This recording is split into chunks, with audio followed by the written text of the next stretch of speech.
we've prepared a skull showing typical mid-face fractures. First, a Le Fort 1 fracture. A right side zygoma fracture. A central mid-face fracture with a nasal bone fracture. And finally, a left side zygoma fracture. First, we are going to plan the reconstruction of the outer facial frame, beginning with the repositioning of the right zygoma. One fracture line is located in the region of the frontozygomatic suture. We need a 4-hole mini plate that must now be adapted.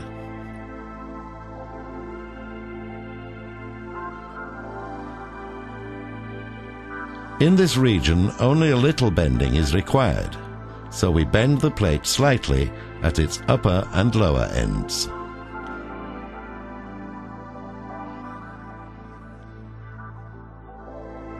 Using a plate-holding instrument, we apply the plate to the bone again. We now drill a pilot hole, using a plate hole as far away from the fracture line as possible.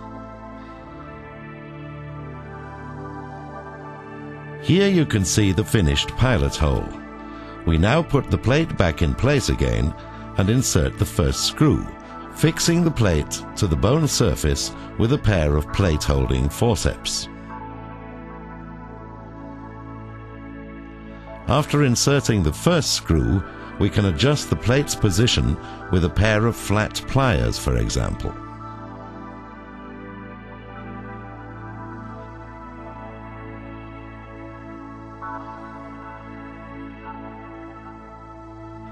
We now drill another pilot hole and then insert the screw.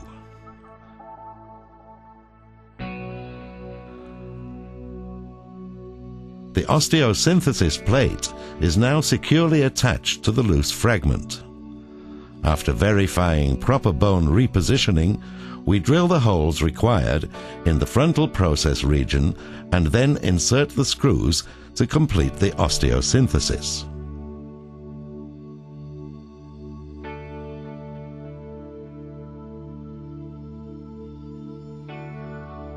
Normally, only one plate is required for zygoma fixation. In this case, however, we are going to demonstrate a microplate osteosynthesis in the zygomatic arch region as an alternative option. Application of a microplate. Again, we insert 2 screws in each fragment after drilling the respective pilot holes. So the right side zygoma fracture is now securely fixed and functionally stable. After firmly repositioning and securing the patient's fractures on the right side, we are now addressing the similar bone fragments on the patient's left side. The Resorb X mesh stripes have been carefully cut, trimmed, heated up, and are now adapted to the patient's specific bone surface of the lateral orbital margin. Sonic pins RX can be inserted in a straightforward manner. This is an important advantage over conventional resorbable screws. Again, we first pre-drill the pilot holes in the solid region, initially in the distal area. Then we approach the proximal area and the fracture line. By turning the sonotrode handle back and forth, the active sonotrode can be sheared off the pinhead of the sonic pin RX.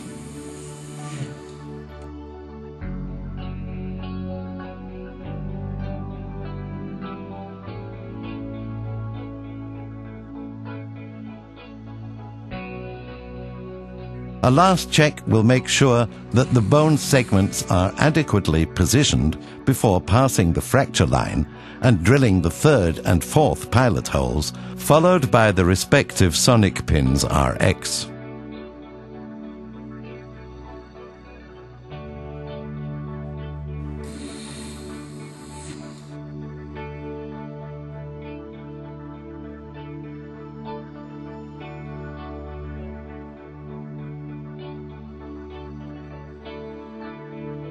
In comparison to the 1.5 mm microplate applied on the patient's right side, we are now using a second resorbable 4-hole plate on the patient's left zygomatic arch.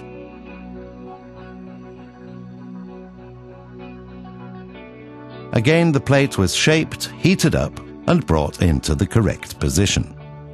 The biodegradable sonic pins RX are again welded consecutively as already shown.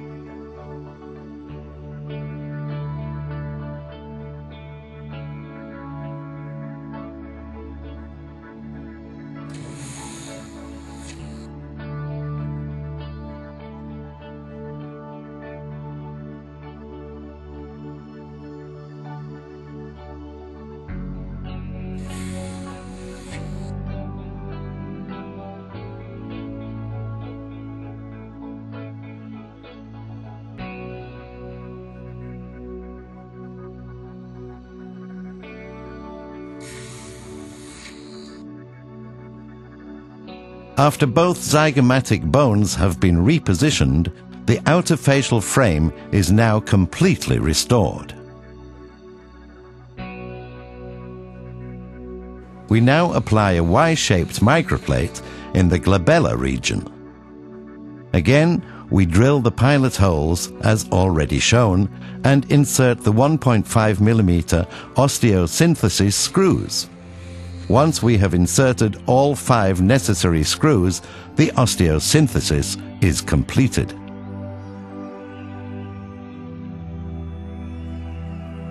Finally, we want to demonstrate the fixation of a microplate on the right side infraorbital margin.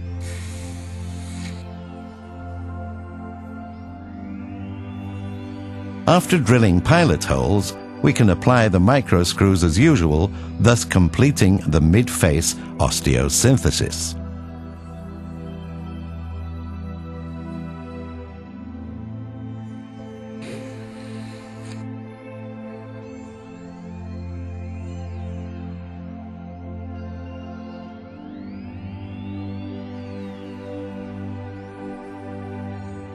We now focus on the central mid-face, including the nose.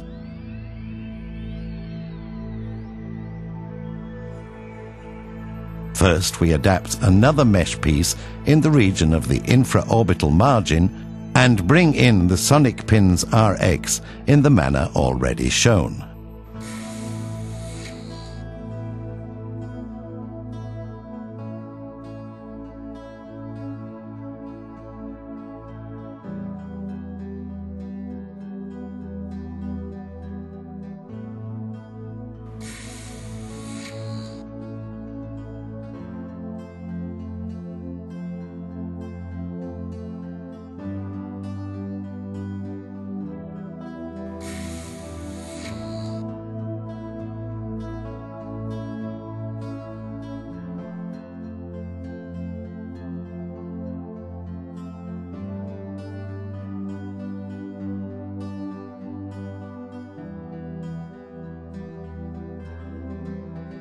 The last fracture to be repositioned is the Lefort 1 fracture.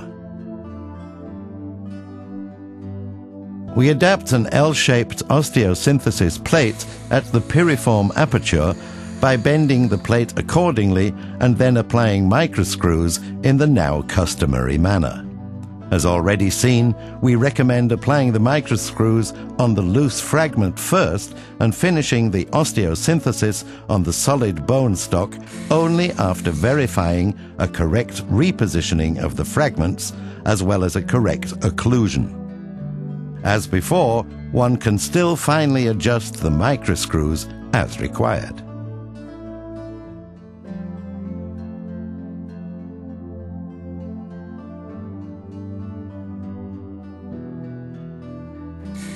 We now adjust another L-shaped plate along the course of the zygomo-alveolar crest. Thereafter, we perform the osteosynthesis as shown before.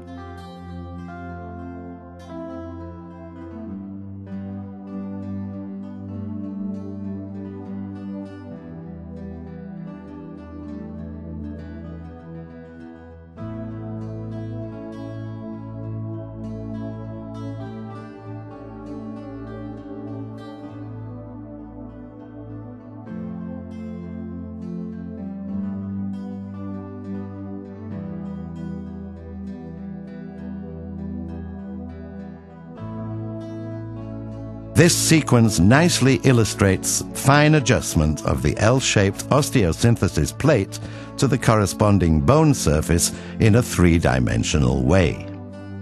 With the help of a plate-retaining instrument, the surgeon will carefully check that the plate contour represents the bone surface of the patient.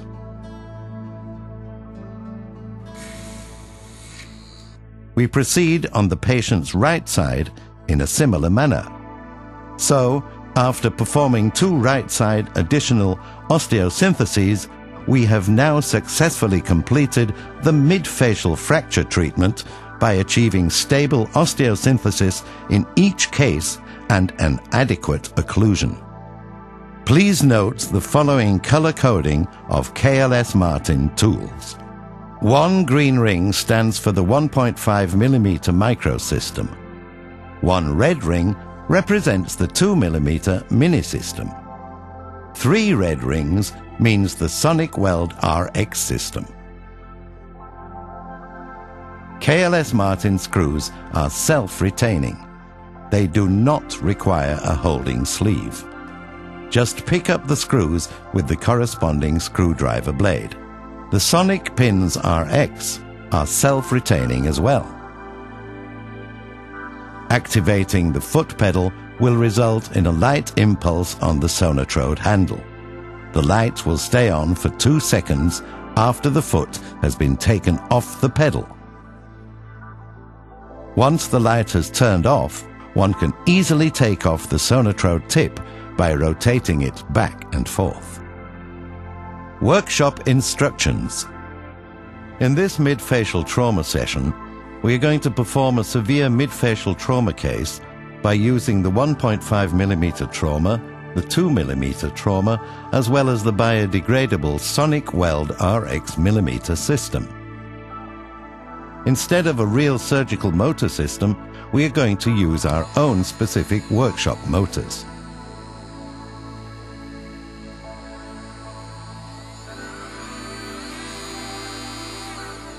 In order to insert the drill, one needs to hold the respective adjustment button. First, unlock the fixation ring. Insert the drill until you reach stop, then lock. Continue to hold this button until the drill is completely fixated. Then refix the fixation ring.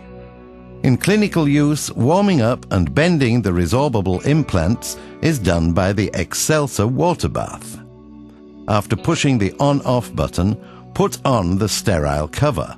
Then insert the inner sterile basin.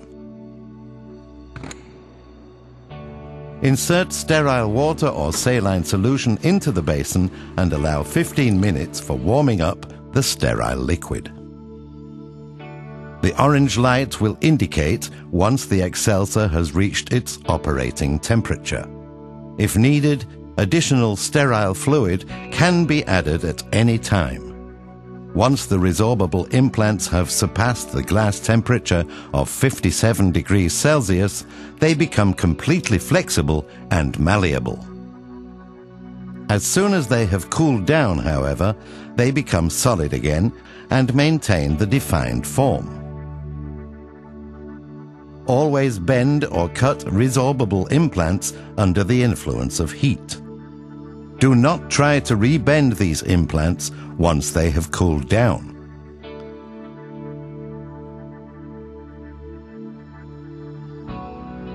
In this workshop, however, we will entirely use the Easy Heater for heating up the biodegradable implants. Just push the on-off button and allow some time for preheating. As the Easy Heater works with dry heat, one can directly put the sterile implants onto the preheated surface. In this workshop, you will find the Sonic Welder already completely installed, with the Sonotrode handpiece and Sonotrode cable, the activating foot pedal, and the electrical power supply. To turn on the Sonic Welder, activate the on-off switch, which is located on the rear side of the unit. The Sonic Welder will carry out an internal check. The symbol ready will indicate that all components are correctly connected. After completing its check, the unit will directly turn to the power level 2. This power level is ideal for welding in sonic pins RX. It should therefore not be changed. Sonic pins RX are self-retaining. They do not need a special holding sleeve. Simply pick a sonic pin out of the respective clip magazine.